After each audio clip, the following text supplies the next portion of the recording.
একবার সুবহানাল্লাহ পড়লে খোদার কসম নবী বলছে উহুদ পাহাড়ের চাইতে ভারী নেকি হয়।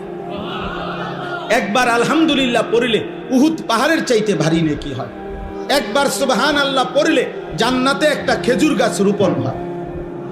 নবীজি বলছে একবার পড়লে, আপনি 1000 বার পড়েন, আপনি 100 বার পড়েন, আপনি আল্লাহর কোরআন।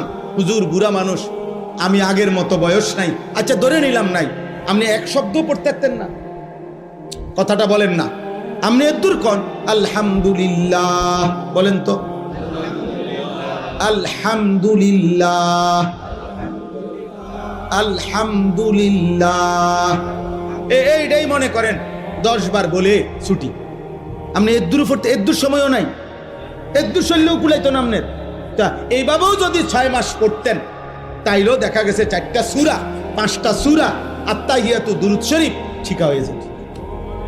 না, আপনার শরীর চলে না।